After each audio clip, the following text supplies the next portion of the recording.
তিনি বলেছেন, জামায়াতে ইসলামীর আমিরের নারীদের প্রতি অবমাননাকর বক্তব্য সারা দেশে তীব্র প্রতিক্রিয়া সৃষ্টি হয়েছে। তা ভিন্ন খাতে প্রভাবিত করতেই জামায়াতের আমির নতুন করে স্বাধীনতার ঘোষক ইস্যু সামনে এনেছেন।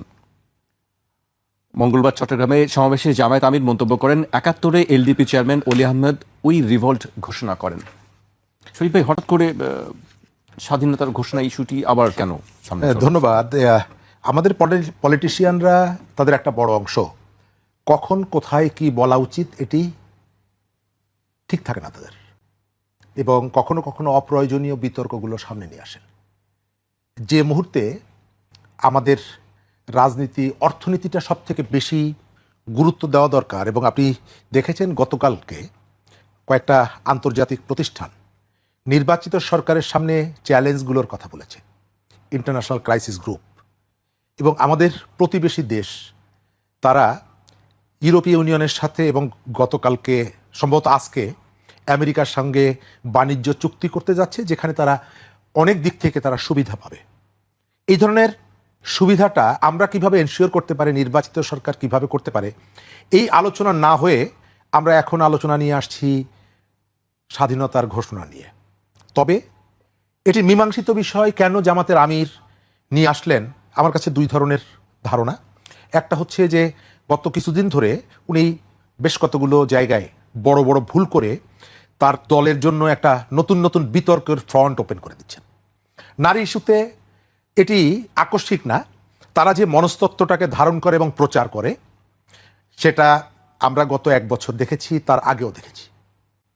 আপনার এখানেও আলোচনা হয়েছে নারীকে লাথি মারার থেকে শুরু করে নানা কাজে, মেলায় যাওয়া নারীকে অশ্লীলভাবে কথা বলা, বেগম রোকেয়াকে নিয়ে অশ্লীলভাবে কথা বলা, এই ঘটনাগুলো আমাদের এখানে আছে। হঠাৎ করে আবার নতুন করে এলো এবং পরে জানা গেল যে এটি হ্যাক হয়েছে, হ্যাক হয়নি, নানা রকমের। এবং আমাদের খেয়াল করবেন যে একটা ভুল বা মিথ্যা, এটি ঢাকার জন্য অনেকগুলো ভুল অথবা মিথ্যার আশ্রয় নিতে হয়। ইতিহাস বিষয়ক যে আলোচনাটা এই সময়কালে আপনি খেয়াল করে দেখবেন যে ইতিহাস চর্চাটা একটু কম, এবং তরুণ প্রজন্ম বা সাধারণ মানুষের মধ্যে তারা একটু প্রত্যাশা করছে যে আমি ইলেকশনের মধ্য থেকে একটা নিরাপদ দেশ আমি কিভাবে এনশিওর করতে পারি, একটা স্টেবল পরিবেশ কিভাবে এনশিওর করা যায়। হঠাৎ করে এই বক্তব্যটা নিয়ে আসার ভেতর থেকে এখন বিএনপি যদি এর কাউন্টার দিতে থাকে এবং বিএনপিকে ওই দিকে ঠেলে দেওয়ার ভেতর থেকে মানুষের মধ্যে আবার একটা ধারণা তৈরি করা যে দেখো বিএনপি আসলে ইতিহাস নিয়ে থাকতে চায়, এটা বিএনপির জন্য একটা ফাঁদ হতে পারে। কারণ যার সম্পর্কে বলা হয়েছে কর্নেল অলি ওই মঞ্চে ছিলেন, কর্নেল অলি কখনোই নিজের স্বাধীনতার ঘোষক এটা দাবি করেননি। দ্বিতীয়ত, কর্নেল অলি হচ্ছে চট্টগ্রামের একমাত্র নেতা যিনি শুধুমাত্র জামাতের সঙ্গে বিএনপির সম্পর্কের কারণে বিএনপি ত্যাগ করে গেছেন আরও কতগুলো যুক্তি দিয়ে। বিএনপির সাথে কর্নেল অলির যে দূরত্ব তৈরি হয়েছে তার পুরোটাই হচ্ছে জামাতকে কেন্দ্র করে, জামাতকে ইস্যু করে। এবং কর্নেল অলি দল ভেঙে নতুন যে দল গঠন করেছেন তখন যে বক্তব্য দিয়েছিলেন সেই বক্তব্যগুলো গতকালকের মঞ্চে জামাতের আমির যে কথাগুলো বলেছেন তার সাথে অনেকগুলো জায়গায় সাংঘর্ষিক। আমরা এই অবস্থায় ইলেকশনের যে জায়গাটা, আমি ওইখানে আসতে চাই। সরকার কি একটা ফেয়ার ইলেকশন চায়? আমার কাছে সেটি মনে হয় না।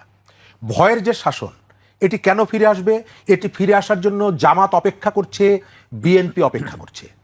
আমাদের আগামী নির্বাচনে সবথেকে যে ইস্যুটাকে নিয়ে এখানে সংঘাত সহিংসতা বাড়বে এটা হলো জাল ভোট। এটি একটি গুরুত্বপূর্ণ ভূমিকা পালন করবে, কারণ আমাদের ভোটারদের একটা বিরাট অংশ তার নিজ এলাকায় অনুপস্থিত থাকবেন, একটা রাজনৈতিক দলের অনুসারী যারা, আওয়ামী লীগের অনুসারী যারা, এবং চেষ্টা করা হবে ওই ভোটটা কাস্ট করার জন্য। নির্বাচনের জয় পরাজয় এটি একটি গুরুত্বপূর্ণ ভূমিকা রাখবে, এবং যার যেখানে শক্তি আছে তিনি সেই শক্তি দিয়ে চেষ্টা করবেন এই ভোট ব্যাংকটা নিজের অনুকূলে নেওয়ার জন্য, অথবা তার কর্মীদেরকে দিয়ে এই ভোটটা যাতে তার দিকে বেশি আসে।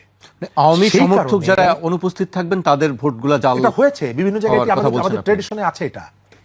এবং নির্বাচন ধরেও অনেকের ম্যাটিকুলাস প্ল্যান আছে, কারো কারো এই প্রিপারেশনও আছে। বিএনপির মতো ওই যে চলে যাওয়ার পর, রোগী মারা যাওয়ার পর ডাক্তার আসার মতন অবস্থা সবার না।